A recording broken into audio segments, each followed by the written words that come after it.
Hello दोस्तों। I hope कि आप सब अच्छे होंगे और अपनी तैयारी अच्छे से कर रहे होंगे। तो जैसे कि हम सब सीटेट पेपर 2 एसएसटी के लिए 6 से 8 तक के एनसीईआरटी को पढ़ रहे हैं और आज हम सबका जो क्लास 7 की हिस्ट्री है उसका लास्ट चैप्टर है। इसके बाद हम सबका जो क्लास 7 का हिस्ट्री है वह समाप्त हो जाएगा। तो चलिए दोस्तों, और जैसे कि आप सबको पता है हम सब जितने चैप्टर को पढ़ते हैं या जितने पेज को पढ़ते हैं उस पेज से संबंधित जितना भी प्रश्न रहता है उस प्रश्न को हम सब डिस्कस करते हुए तब जाकर अगले चैप्टर पर जाते हैं। मान लीजिए एक पेज पेज से, जैसे मान लीजिए 1-2 पेज है, इस पेज से अगर मान लीजिए यहाँ प्रश्न नहीं मिला तो हम चैप्टर के लास्ट में भी लगाए रहते हैं। अर्थात बस ये समझिए कि ये जो चैप्टर पढ़ते हैं इस चैप्टर से संबंधित जितना भी प्रश्न पूछा जाता है उन सभी प्रश्नों को हम लास्ट में ही ऐड करके आप सबको दिखाते हैं। तो चलिए दोस्तों, देखिए अब हम सब अपना टाइम वेस्ट न करते हुए अपने पाठ की तरफ चलते हैं। तो देखिए आज का शीर्षक है कि 18वीं शताब्दी में नए राजनीतिक गठन। 18वीं शताब्दी में नए राजनीतिक गठन। तो देखिए यहाँ पर है, तो देखिए यहाँ पर है कि 18वीं शताब्दी के एक ऐसे अवधि थी, जो 18वीं शताब्दी की जो समय था जब भारत में राजनीतिक परिस्थितियां अपेक्षाकृत एक छोटे से समय अंतराल में बड़ी तेजी से अचानक बदलनी शुरू हो गई। इस अध्याय में हम 18वीं शताब्दी के पूर्वार्ध, मोटे तौर पर अर्थात बोले तो मतलब पूर्वार्ध मतलब पहले थोड़ा, 18वीं शताब्दी के थोड़ा पहले 1707 में जब औरंगजेब की मृत्यु हो गई। अर्थात जब औरंगजेब कब था, 18वीं शताब्दी के पूर्व ही उसका 1700 कितने में, तो 1707 में उसकी क्या हो गई, मृत्यु हो गई। तो अब बताया गया जब उसकी मृत्यु हो गई तब 1761 तक जब पानीपत की तीसरी लड़ाई लड़ी गई, तो उसके मृत्यु के बाद जब 1761 में पानीपत की तीसरी लड़ाई लड़ी गई, तो इसको याद रखना, कभी कभी पूछता है कि पानीपत का तीसरा कब विश्व युद्ध या तीसरा लड़ाई कब लड़ा गया था, तो 1761 में। आगे है कि देखिए इसी पानीपत के तीसरी लड़ाई के दौरान उपमहाद्वीप में उत्पन्न हुई नई राजनीतिक शक्तियों के बारे में पढ़ेंगे ना। तो अब देखिए यहाँ पर है मुगल साम्राज्य और परवर्ती मुगलों के लिए संकट की स्थिति ना। देखिए अब यहाँ पर है कि अध्याय 4 में हमने देखा था कि इसके पहले जो अध्याय 4 था उसमें हम सब देखे थे कि मुगल साम्राज्य अपनी सफलता की कई ऊंचाई पर पहुंच गए थे। अर्थात जो उस समय था, तो जब हम सब अध्याय 4 पढ़ रहे थे तो उस समय क्या था कि मुगलों का क्या था, वो एक से एक अपना क्या होता है राज्य का विस्तार कर रहे थे ना। पर क्या हुआ कि जब 18वीं शताब्दी आते आते अब वो क्या हुआ, पतन की ओर जाने लगे हैं। इन सब बारे में पढ़ना है। तो देखिए यहाँ पर लिखा गया कि ऊंचाई पर किस प्रकार पहुंचा था और फिर 17वीं शताब्दी के अंतिम वर्ष में उनके सामने तरह तरह के संकट किस प्रकार खड़े होने लगे थे। ऐसा अनेक कारणों में हुआ। बादशाह औरंगजेब के ढक्कन में, जो बादशाह औरंगजेब है उसके जो एक ढक्कन का जो क्षेत्र था ना, ढक्कन में 1789 से लंबी 1789 से, देखिए यह तालिका है कि औरंगजेब के शासनकाल में किन किन लोगों ने मुगल सत्ता को सबसे लंबे समय तक चुनौती दी। अब यहाँ देखिए, अभी यहाँ लिखा कि ढक्कन में 1789 में लंबी लड़ाई करते हुए साम्राज्य के सैन्य और वित्तीय संसाधनों को बहुत अधिक खर्च किया गया। तो याद रखना जब उस समय औरंगजेब था, तो औरंगजेब क्या था, तो जब औरंगजेब लड़ रहा था तो लास्ट समय में क्या हुआ कि लड़ाई लड़ते समय साम्राज्य के सैन्य और वृत्ति का मतलब धन, तो धन संसाधनों में बहुत अधिक खर्च हुआ। जो धन संसाधन थे उसमें क्या हुआ, बहुत अधिक खर्च हुआ। औरंगजेब के उत्तराधिकारियों के शासनकाल में साम्राज्य के प्रशासन की कार्यकुशलता समाप्त होने लगी। तो उस समय जो औरंगजेब के उत्तराधिकारी थे, जब उनका शासन काल था तो क्या हुआ कि साम्राज्य का शासन की कार्यकुशलता समाप्त होने लगी। आगे और है कि और मनसबदारी जो थी वो शक्तिशाली वर्गों में वर्गों को वंश में रखना केंद्रीय सत्ता के लिए कठिन हो गया। अर्थात बताया गया इसमें कि जब औरंगजेब का जो उत्तराधिकारी हुआ, जो भी था, तो औरंगजेब का जब उत्तराधिकारी था तो उस समय क्या थी, तो कार्यकुशलता जो थी, कार्यकुशलता, प्रशासन की जो कार्यकुशलता थी वह समाप्त होने लगी और मनसबदारों की जो शक्तियाँ थी वह शक्तिशाली वर्गों में वश में रखने के केंद्रीय सत्ता को कठिन होने लगा। अर्थात संक्षेप में कहा जाए तो जो सूबेदार लोग थे ना, तो सूबेदार, मनसबदार, इन सबों को अपने वश में रखना क्या हो गया, कठिन हो गया। किसको, औरंगजेब के उत्तराधिकारियों को। तो इस बात को याद रखना। आगे है सूबेदार के रूप में नियुक्ति। अभिजात अक्सर राजस्व और सैन्य प्रशासन, दीवानी एवं फौजदारी दोनों कार्यालयों पर नियंत्रण रखते थे। इससे मुगल साम्राज्य के विशाल क्षेत्र पर उन्हें विस्तृत राजनीतिक, आर्थिक और सैन्य शक्तियां मिल गई हैं। जैसे जैसे सूबेदारों के प्रांतों पर अपना नियंत्रण सुदृढ़ किया, राजधानी में पहुंचने वाली राजस्व की मात्रा में कमी आती गई। तो इस बात को याद रखना। आगे देखिए लिखा गया, राजस्व की मात्रा में कमी आती गई। उत्तर और पश्चिम भारत के अनेक हिस्सों में, कहाँ पर, उत्तर और पश्चिम भारत के अनेक हिस्सों में हुई जमींदारों और किसानों के विद्रोह और कृषक आंदोलनों ने इन समस्याओं को और भी गंभीर बना दिया। किसने, तो याद रखना, इन समस्याओं को किसने, जमींदारों ने, किसानों के विद्रोहों ने, क्या हुआ, विद्रोहों और किसानों ने आंदोलन में और समस्या बढ़ा दी। तो इस बात को याद रखना, क्योंकि बताया गया कहाँ पर, उत्तर पश्चिम में जब भारत के अनेक हिस्सों में हुए जमींदारों और किसानों के विद्रोह, कृषक आंदोलनों, इन समस्याओं को और गंभीर बढ़ा दिया। कौन सी समस्या थी, यही कि अब मुगल पतन की ओर जा रहा था। क्या हो रहा था, उसका जो राजवृत्ति था अर्थात जो राजकोष था वह खाली हो रहा था।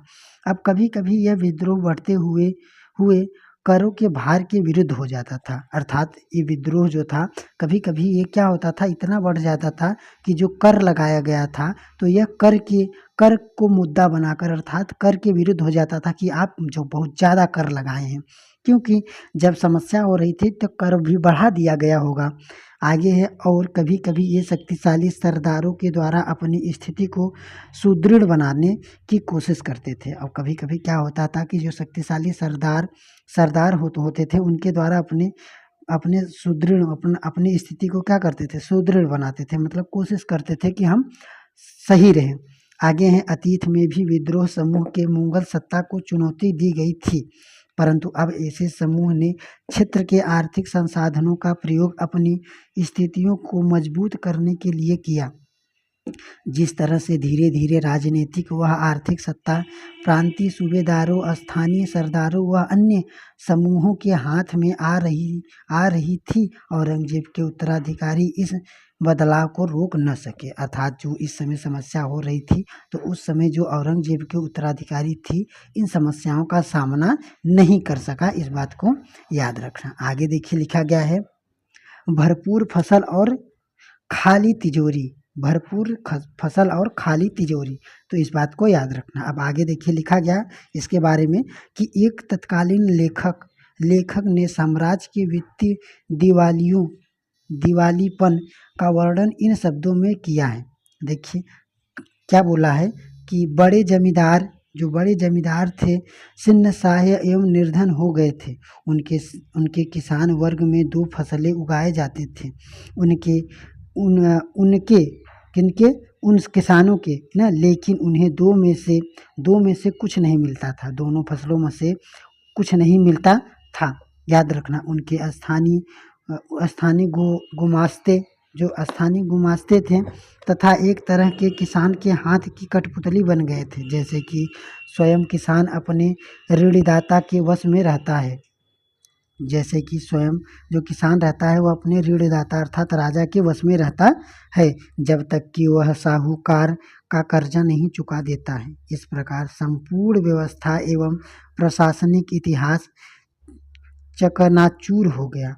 क्या हुआ उस समय, संपूर्ण प्रशासन और व्यवस्था क्या हो गया, चकनाचूर हो गया। यद्यपि किसान अपनी फसल के जरिए मानो सोना बटोरता है, क्या होता है, मानो सोना बटोरता है, लेकिन उसके मालिक जमींदार को एक तिनके का टुकड़ा भी नहीं मिलता है। ऐसा हालात में जमींदार सहस्त्र सेना कैसे रख सकते थे, जिनकी जिनकी सबसे जिनकी उससे आशा की जाती थी। वे अपने सैनिक को भी लड़ाई के समय उनके आगे आगे चलते हैं और घुड़सवारों को जो उनके ठीक पीछे चलते हैं, पैसा कहाँ से देंगे। समझ सकते हैं कैसी दयनीय स्थिति आ गई थी औरंगजेब के बाद। अब आगे देखिए लिखा गया है कि इस आर्थिक व राजनीतिक संकट के बीच ईरान के शासन नादिर शाह। अब यहाँ से देखिए प्रश्न बनेगा तो ठीक से तो याद रखना कि ईरान के शासक कौन थे, नादिर शाह। तो देखिए ईरान न और नादिर, तो इन बात को याद रखना। ईरान के शासक नादिर शाह ने 1739 में दिल्ली पर आक्रमण किया। कब? तो 1739 में दिल्ली पर आक्रमण किया था। कहाँ पर? दिल्ली पर। कहाँ का? तो ईरान का। तो याद रखना, तो नादिर शाह कहाँ का था? ईरान का था। कहाँ पर आक्रमण किया था? दिल्ली पर आक्रमण किया था। आगे देखिए लिखा गया है, किया और संपूर्ण नगर को लूट लिया। और दिल्ली को क्या किया? संपूर्ण नगर को लूट कर वह बड़ी भारी मात्रा में धन दौलत ले गया।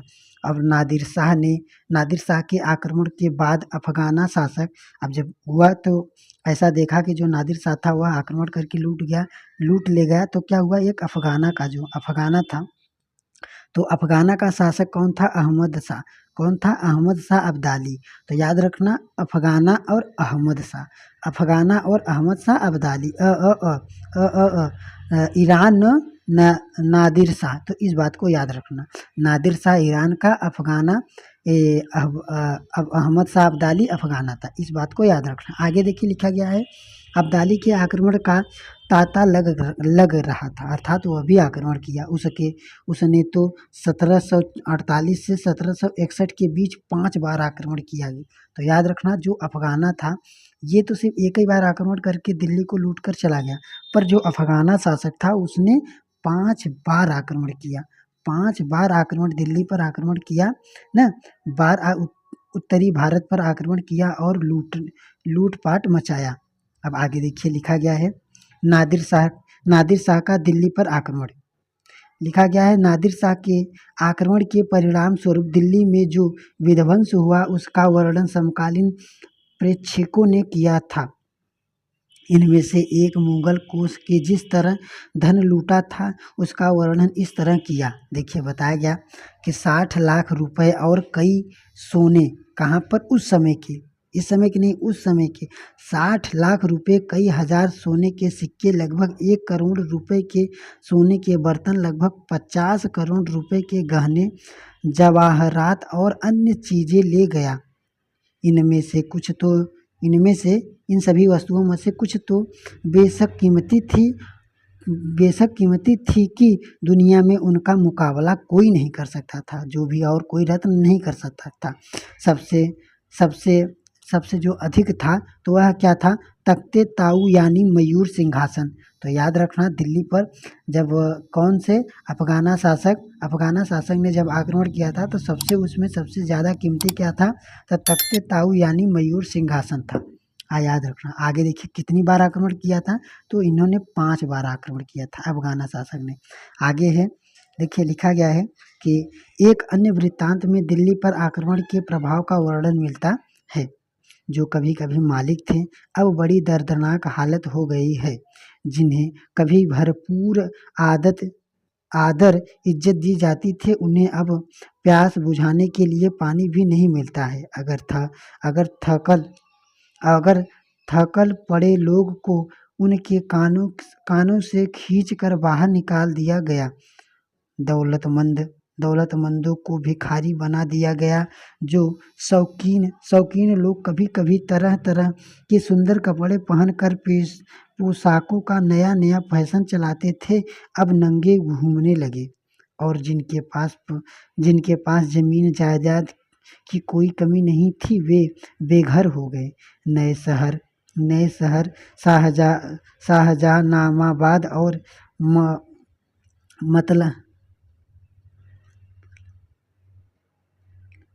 कहाँ पर? अब मलबे का ढेर हो गया। जहाँ पर क्या होता था कि नए नए शहर बसाए गए जाने वाले थे, अब वहाँ पर मलबे का ढेर हो गया। नादिर शाह ने तब शहर के पुराने मोहल्लों पर हमला बोला और वहाँ की सारी दुनिया को तबाह कर डाला।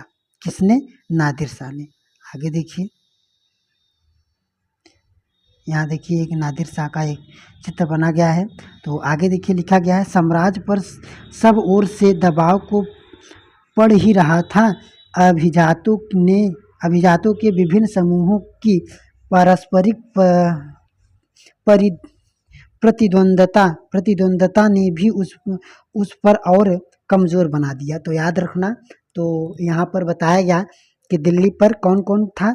तो ईरान का शासक था और अफ़गान का शासक था, वो तो परेशान कर ही रहा था। उसके बाद क्या हुआ, अभिजात लोग भी परेशान कर रहे थे, अर्थात उस दिल्ली को लूटना शुरू कर दिए थे औरंगजेब के उत्तराधिकारी के समय। अभिजात दो गुटों में बटे हुए थे, पहला ईरानी और तुर्कानी। याद रखना, जो अभिजात थे, यह अभिजात दो वर्गों में बटे थे, ईरानी और तुर्कानी।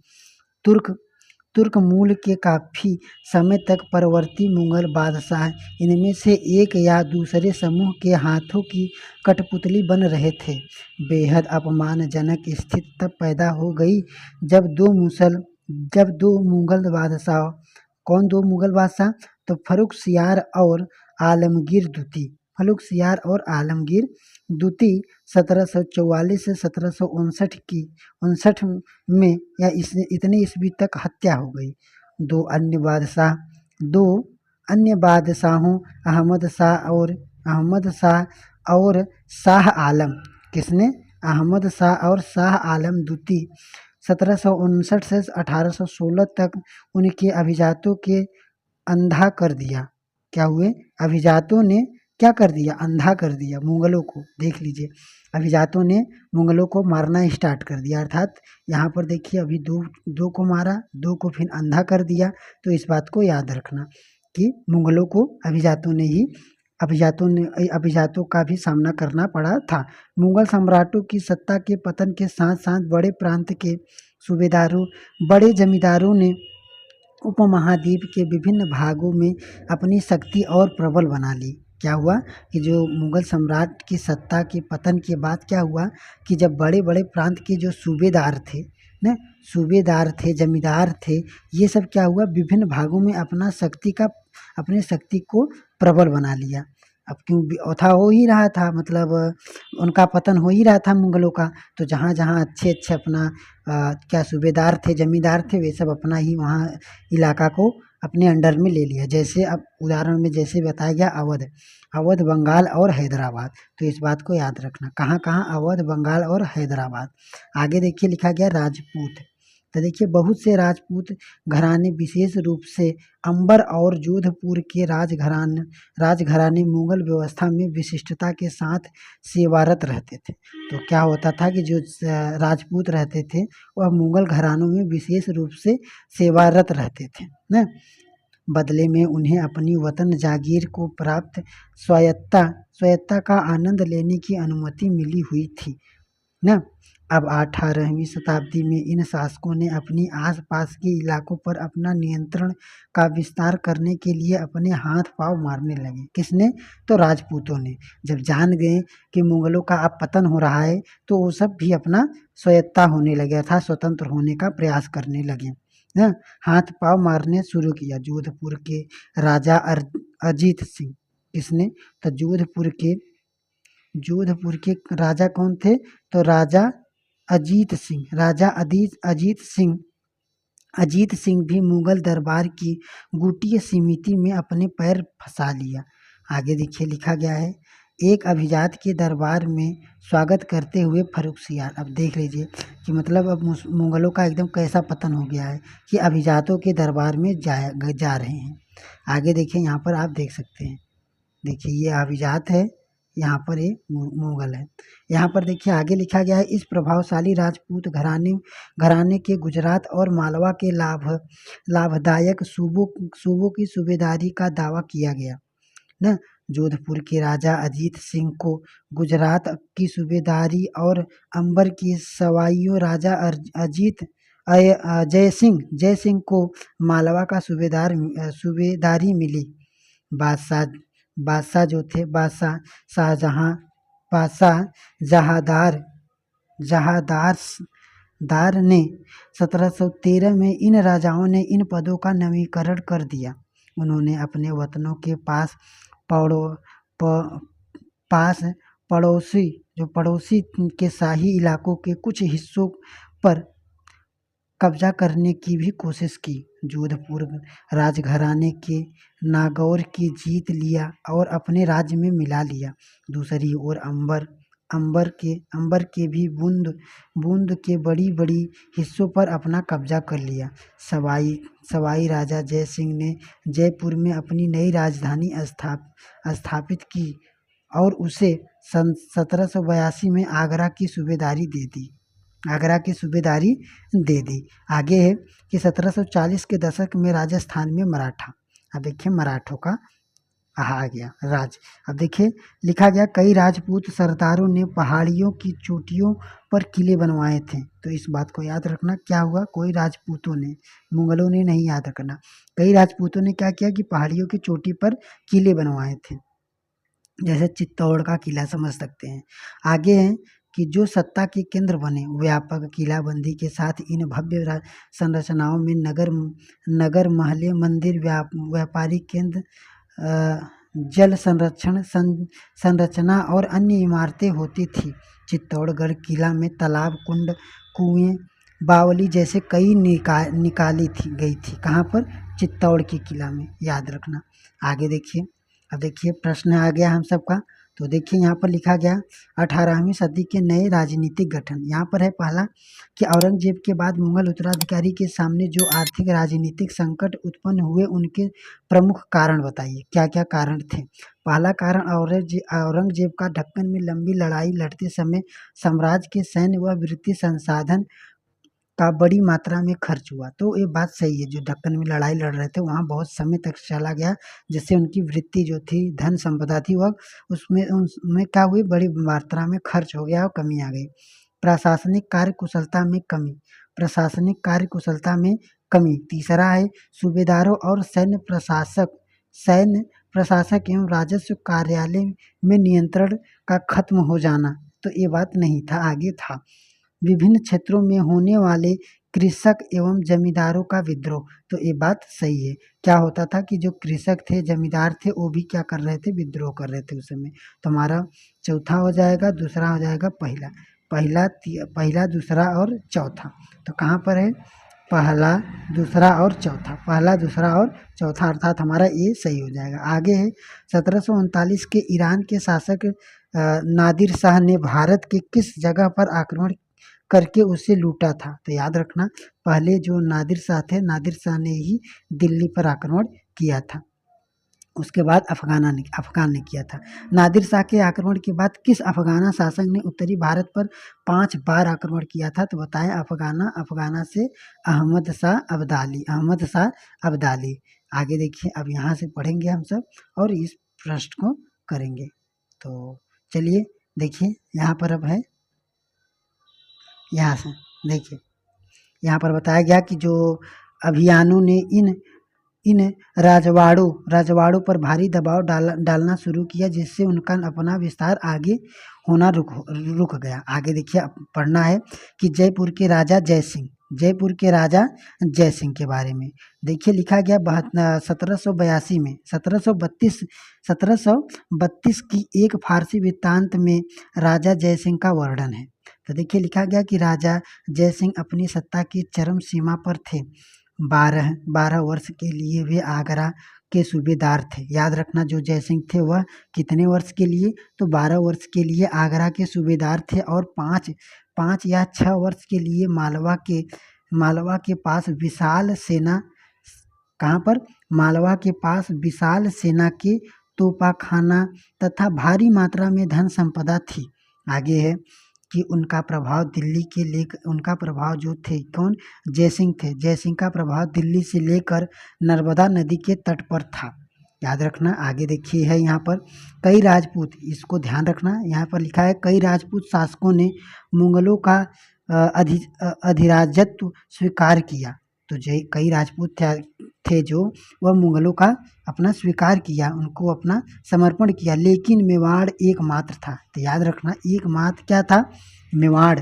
मेवाड़ ही एकमात्र ऐसा राजपूत राज्य था जिसने मुगल की सत्ता को चुनौती दी और राणा प्रताप 1572 में उदयपुर, कहाँ पर, उदयपुर तथा मेवाड़ के बड़े क्षेत्र पर नियंत्रण के साथ मेवाड़ की गद्दी पर आसीन हुए न। राणा के पास मुगल अधिराजत्व को स्वीकार करने के लिए कई दूतों को भेजा गया, लेकिन वे अपने निर्णय पर दृढ़ रहे। किसने, याद रखना कहाँ के, तो मेवाड़ के राजा कौन थे, कौन थे, मेवाड़ के राजा राणा प्रताप। कौन थे, मेवाड़ के राजा राणा प्रताप ने 1572 में उदयपुर में अपना गद्दी पर बैठे। आगे देखिए लिखा गया है, देखिए जयपुर में जंतर मंतर, याद रखना जयपुर का जंतर मंतर, ये सब याद रखना। आगे देखिए लिखा गया कि अम्बेर के शासन सवाई जयसिंह ने दिल्ली, जयपुर, उज्जैन, मथुरा और वाराणसी में 5 खगोलीय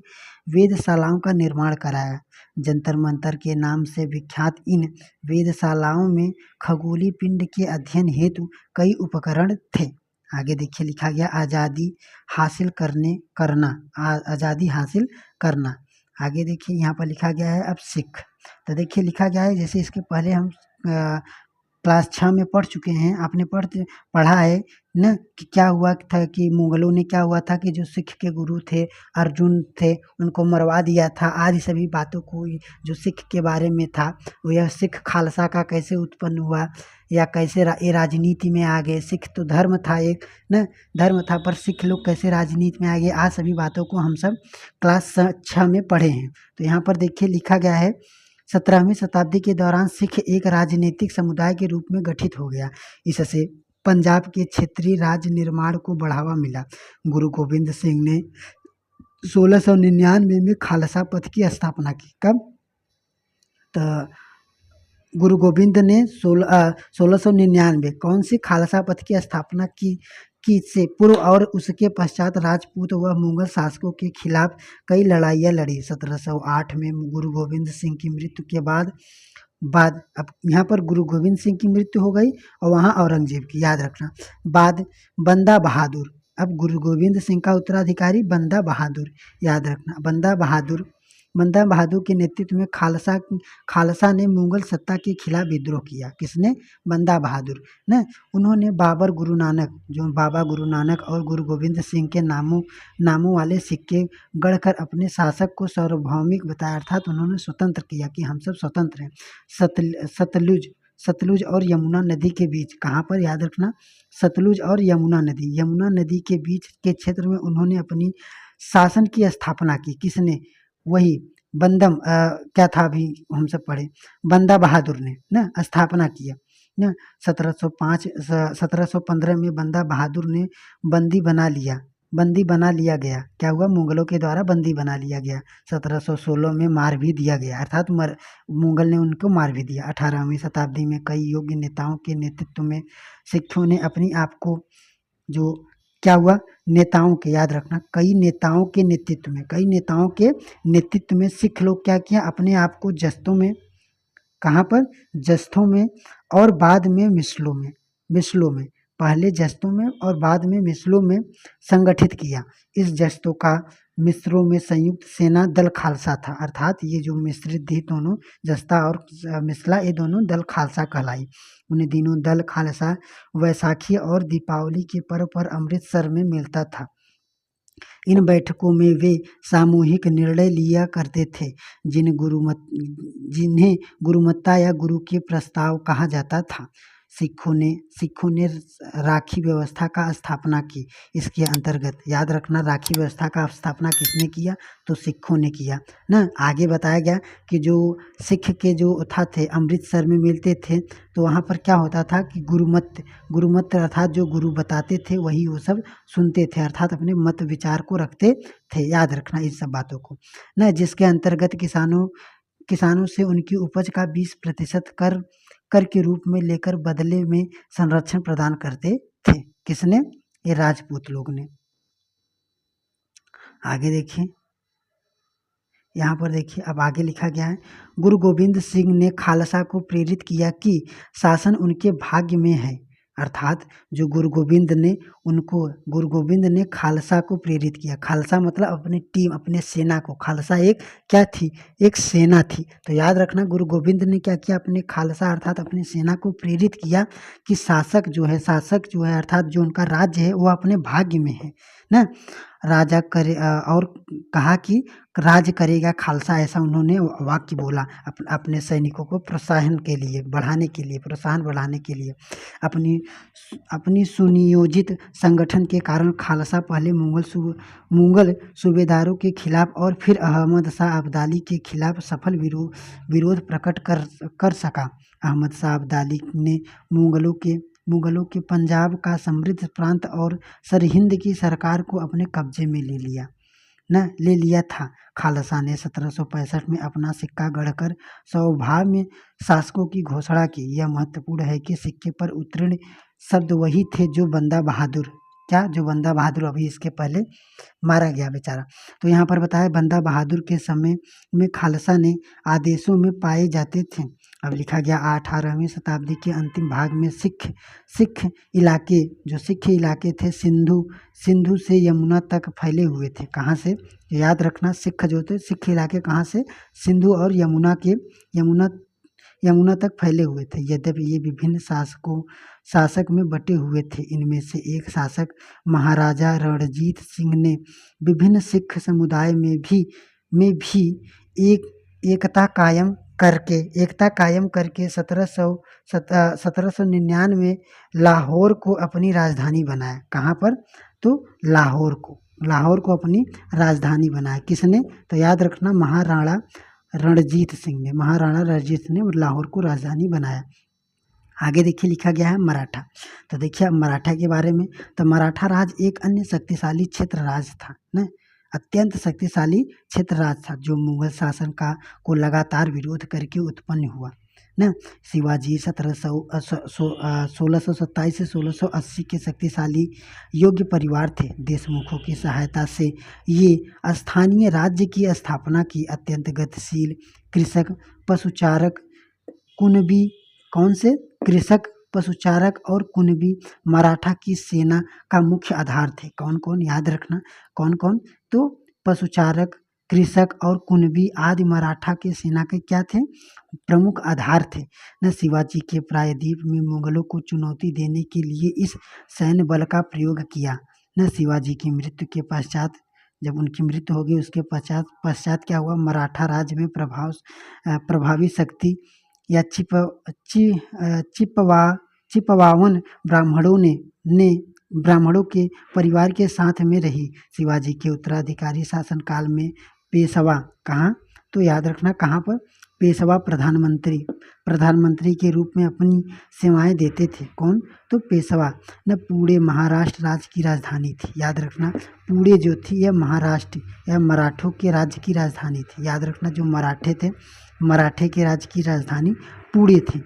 आगे है कि पेशवा की देखरेख में मराठे ने एक अत्यंत सफल सैन्य संगठन का विकास कर लिया। उनकी सफलता का रहस्य यह था कि वे मुगलों के किलाबंद इलाकों से टक्कर देते हुए उनके पास से चुपचाप निकलकर शहरों, कस्बों पर हमला बोलते थे और मुगल सेना से ऐसे मैदानी इलाकों में मुठभेड़ देते थे जहां रसद पाने और मुकम आने के रास्ता आसानी से रोका जा सकता था। आगे देखिए लिखा है 1720 से 1761 के बीच मराठा साम्राज्य का काफ़ी विस्तार हुआ। तो याद रखना 1720 से 1761 के बीच में क्या हुआ? मराठा साम्राज्य का विस्तार हुआ। उसने सैन्य अपनी काफ़ी सफलतापूर्वक मुगल साम्राज्य की सत्ता को क्षति पहुंचाई। यहाँ पर देखिए, यहाँ पर देख सकते हैं शिवाजी का एक चित्र है, लघु चित्र है। आगे देखिए यहाँ पर है कि 17वीं सदी के अंत तक दक्कन था, शिवाजी के नेतृत्व में एक शक्तिशाली राज्य के उदय की शुरुआत हुई, जिससे अंततः एक मराठा राज्य की स्थापना स्थापना हुई। शिवाजी का समय 1630 में शाहजी और जीजाबाई किससे, तो शाहजी और जीजाबाई से हुआ था न। अपनी माता और अभिभावक अभिभावक जो दादा थे कोंडदेव, इनके दादा का नाम कोंडदेव न, तो कोंडदेव के मार्गदर्शन निर्देश में शिवाजी ने कम उम्र में ही विजय पथ पर निकल पड़े। जावाली पर कब्जा, कहाँ पर, जावाली पर कब्जा ने उन्हें मालवा, मराठा और अविवादित मुखिया बना दिया, जिससे क्या हुआ, उनके क्षेत्र विस्तार का पथ प्रदर्शन हुआ। बीजापुर और मुगलों के खिलाफ उनके कारनामों ने उन्हें विख्यात व्यक्तित्व बना दिया। वे अपने विरोधों के खिलाफ प्रायः गुरिल्ला, याद रखना कौन सा, तो गुरिल्ला युद्ध कला का प्रयोग करते थे। कौन, शिवाजी ने। चौथा और का था सर देशमुख, कौन सा, याद रखना, जो चौथ था और सर देशमुखी पर आधारित राजस्व संग्रह प्रणाली की। तो ये जो मराठे थे, मराठों ने ही एक चौथा और देशमुखी एक कर प्रणाली लागू किया था। आगे है, राजस्व संग्रह प्रणाली की सहायता से उन्हें एक मजबूत मराठा राज्य का नींव रखा। तो आगे देखिए यहाँ पर है, और आगे यहाँ पर देखिए लिखा गया है, यहाँ पर है कि क्षति पहुँचाई 1720 के दशक तक मालवा और गुजरात मुगलों से छीन लिया। कितने तक, तो जो 1720 तक था, तो उन्होंने क्या किया, मालवा और गुजरात मुगलों से छीन लिया। किसने, मराठा ने। 1730 के दशक तक मराठा नरेश को समाप्त दक्कन प्रायद्वीप के अधिपति के रूप में मान्यता मिल गई और साथ ही इस क्षेत्र में चौथा और सरदेशमुखी कर वसूलने का अधिकार मिल गया। तो याद रखना, चौथ और सरदेशमुख था, क्या था, एक कर था, मराठों के द्वारा एक लगाया गया कर था ना। 1737 में दिल्ली पर धावा बोलने के बाद मराठा प्रभुत्व की सीमाएं तेजी से बढ़ी। वे उत्तर में राजस्थान और पंजाब, पूर्व में बंगाल, कहाँ पर, तो उत्तर में राजस्थान, पंजाब के पूर्व में बंगाल और उड़ीसा तथा दक्षिण कर्नाटक और तमिल एवं तेलुगु प्रदेशों तक फैल गई। इन क्षेत्रों को औपचारिक रूप से मराठा साम्राज्य में सम्मिलित नहीं किया गया। तो याद रखना, इन सबको अभी साम्राज्य में नहीं सम्मिलित किया गया था। आगे है, मगर मराठा प्रभुसत्ता को स्वीकार करने के लिए तरीके के रूप में उनसे भेंट की रकम ली जाने लगी। साम्राज्य के इस विस्तार से उन्हें संसाधनों का भंडार तो मिल गया, मगर उनके लिए उन्हें कीमत भी चुकानी पड़ी। मराठों के सैन्य अभियानों के कारण अन्य शासक भी उनके खिलाफ हो गए। परिणाम स्वरूप मराठों को क्या हुआ, 1761 में पानीपत की तीसरी लड़ाई में अन्य शासकों से कोई सहायता नहीं मिली। क्या हुआ कि जो पानीपत का जब तीसरी लड़ाई थी, तो क्या हुआ कि शासकों ने उनके खिलाफ हो गए, जो शासक थे उनके खिलाफ हो गए, और परिणाम स्वरूप मराठों को पानीपत की तीसरी लड़ाई में शासकों का कोई सहारा नहीं मिला, उनका कोई सहारा नहीं मिला। इस बात को एकदम याद रखना, अभी दिखाएंगे, उनका कोई सहारा नहीं दिया। और अंतहीन सैन्य अभियानों के साथ साथ मराठे लोग थे ना, एक प्रभावी शासन व्यवस्था तैयार की। जब किसी इलाके पर यह एक बार विजय अभियान पूरी हो जाता था, मराठों का शासन सुरक्षित हो जाता था। तो वहाँ स्थानीय परिस्थितियों को ध्यान में रखते हुए धीरे धीरे भू राजस्व की मांग की जाती थी। धीरे धीरे क्या होती थी, भू राजस्व की मांग की जाती थी। कृषि को प्रोत्साहित किया जाता था और व्यापार को पुनर्जीवित किया जाता था। इसे सिद्धियां या गायकवाड़ और भोसले जैसे मराठा सरदारों को शक्तिशाली सेनाएं खड़ी करने के लिए संसाधन मिले। 1720 के दशक में मालवा को मराठा अभियानों की उस क्षेत्र में स्थित शहरों के विकास व समृद्धि को कोई हानि नहीं पहुंचाई। उज्जैन के कहाँ के, तो उज्जैन के सिंधिया के संरक्षक में और इंदौर होलकर के आश्रय में फलता फूलता रहा। कहाँ पर, याद रखना, कहाँ पर, सिंधिया, उज्जैन के सिंधिया में, कहाँ पर, उज्जैन के सिंधिया में और इंदौर के होलकर के आश्रम में फलता फूलता रहा। ये शहर हर तरह के बड़े बड़े और समृद्धशाली थे और वे महत्वपूर्ण महत्वपूर्ण वाणिज्यिक और सांस्कृतिक केंद्रों के रूप में कार्य कर रहे थे। मराठों द्वारा नियंत्रण इलाकों को व्यापार के नए नए मार्ग क्या हुआ, खोजे गए। चंदेरी के क्षेत्र में उत्पादित रेशमी वस्त्र, कहाँ पर, चंदेरी में रेशमी वस्त्र को मराठों की राजधानी पुणे में नया बाजार, तो मराठों की जो राजधानी पुणे थे वहाँ पर नया बाजार, बुरहानपुर, पहले आगरा और सूरत के बीच धुरी पर ही अपने व्यापार में संकलन था, लेकिन अब उसने अपने वाणिज्य भीतर के क्षेत्रों को बढ़ाकर दक्षिण के पूरे और नागपुर को तथा पूर्व में लखनऊ तथा इलाहाबाद को शामिल किया। याद रखना। आगे देखिए लिखा गया है, बाजीराव प्रथम, जो बाजीराव बल्लाल के नाम से भी जाना जाता है ना। याद रखना, बाजीराव को और किन नाम से जाना जाता है, बाजीराव बल्लाल के नाम से भी जाना जाता है। पेशवा बालाजी विश्वनाथ के पुत्र थे। किसके, बालाजी विश्वनाथ के पुत्र थे बाजीराव न। वह एक मराठा सेनापति था। कौन, बाजीराव एक मराठा सेनापति था। उन्हें विंध्य के पार मराठा राज्य के विस्तार का श्रेय प्राप्त था न।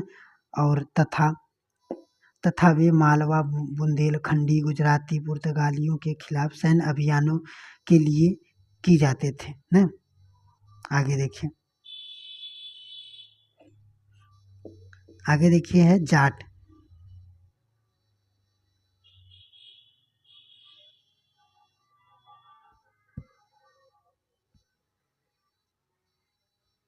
देखिए क्या है कि जाट अन्य राज्यों की तरह जाटों ने भी 17वीं से 18वीं शताब्दी में अपनी सत्ता सुदृढ़ की, अर्थात बढ़ाया।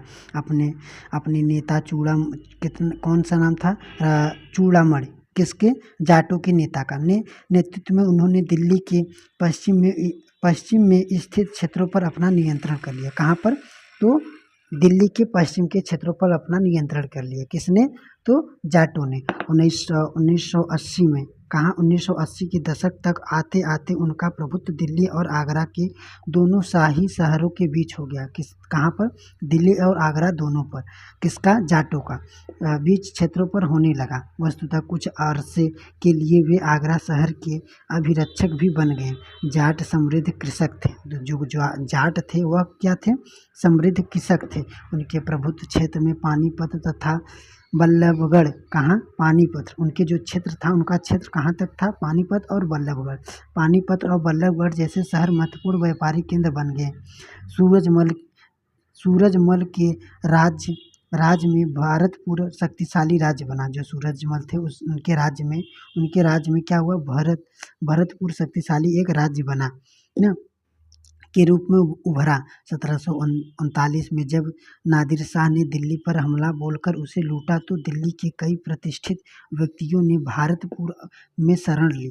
कहाँ पर, भारतपुर में शरण ली। नादिर शाह का पुत्र का नाम था, क्या था, जवाहिर शाह। कौन था, जवाहिर शाह के पास 30,000 सैनिक थे। उसने 20,000 अन्य सैनिक मराठों के लिए, 15,000 सैनिक सिखों के लिए और इन सब के बलबूते वह मुगलों से लड़ा। क्या हुआ, लड़ा। आगे देखिए लिखा गया, जहाँ भरतपुर का किला काफी हद तक पारंपरिक शैली में बना था, वही दिन में जाट ने अंबर और आगरा की शैलियों का समन्वय करते हुए एक विशाल बाग हमला बनवाया। क्या बनवाया, एक विशाल बाग महल। किसने, तो याद रखना, जाटों ने कहाँ पर, आगरा में, आगरा की शैली में अंबर, जाटों ने अंबर और आगरा की शैली में समन्वय करते हुए एक विशाल बाग महल बनवाया। शाही वास्तुकला से जिन रूपों को पहली बार शाहजहां के युग में जोड़ा गया, दिग की इमारत उन्हीं रूप के नमूने पर बनाई गई। देखिए यहाँ पर है कि 18वीं शताब्दी में दिग राजमहल था, इमारत की छत। तो यहाँ पर आप देख सकते हैं। तो अब देखिए, अब हम सब प्रश्न कर रहे हैं, तो याद रखना। अब प्रश्न को ध्यान से सुनना और उत्तर देना। देखिए लिखा गया है, मुगल साम्राज्य के विघटन के पश्चात बने 3 प्रमुख राज्य और उनके संस्थापक के संदर्भ में कौन सा सही है। तो देखिए जैसे कि हम सब बताए थे, बंगाल के कौन थे, तो मुर्शिद कुली खां थे, तो ये सही है ना। हैदराबाद के क्या थे, तो निजाम उल मुल्क ऑफ सफर, ये भी सही है। पर अवध के हमारे ये नहीं थे, अवध के हमारे ये नहीं थे, तो हमारा हो जाएगा सिर्फ पहला और दूसरा। देखिए पांचवा है, मुगल साम्राज्य के विघटन के बाद किन 3 प्रमुख राज्य अवध, बंगाल, हैदराबाद का उदय उन्होंने राजस्व कर वसूलने के लिए कौन सी व्यवस्था अपनाई थी। तो यहाँ पर अभी हम सब जैसे पढ़े, इजारेदार था, ये मराठों के द्वारा था। आगे है, 18वीं सदी में सिख नेता बंदा बहादुर ने किस क्षेत्र पर अपना प्रशासन की स्थापना की। तो कहाँ पर किए थे, तो याद रखना, सतलुज यमुना के बीच के क्षेत्र में, रावी व्यास नदी के में, सिंधु नदी के पश्चिमी क्षेत्र में, झेलम और सतलज, कहाँ पर, झेलम और सतलज नदी के बीच में। तो कहाँ पर था हमारा, सतलज और यमुना नदी के क्षेत्र पर। आगे देखिए, सिखों के संबंधित मिसल, जो मिसल था ये क्या था, तो मिसल थे एक योद्धा का समूह था, 2 योद्धा मिलकर तब खालसा बनाए थे। राखी जो थी, राखी व्यवस्था का संबंध किससे है, तो राखी व्यवस्था का संबंध सिख धर्म से था।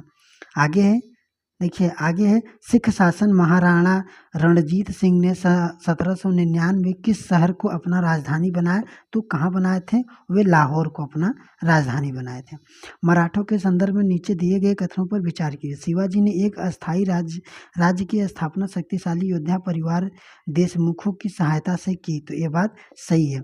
मराठों ने 1720 के दशक तक मालवा और गुजरात के मुगलों से छीन ली। तो ये बात भी सही है, तो हमारा दोनों सही है। आगे है, देखिए नीचे दिए गए कथनों में से कौन सा कथन सत्य है। तो क्या है, लोहार और बंजारे शिवाजी के समय मराठों की सेना के मुख्य आधार थे। तो ये बात सही है, हम सब पढ़े। आगे है, शिवाजी की मृत्यु के पश्चात मराठा राज्य में प्रभावी शक्ति पेशवा या प्रधानमंत्री हाथ में आ गया। ये बात भी सही है, हमारा दोनों सही है। आगे देखिए लिखा गया है, नीचे दिए गए कथनों एवं कारणों पर विचार कीजिए।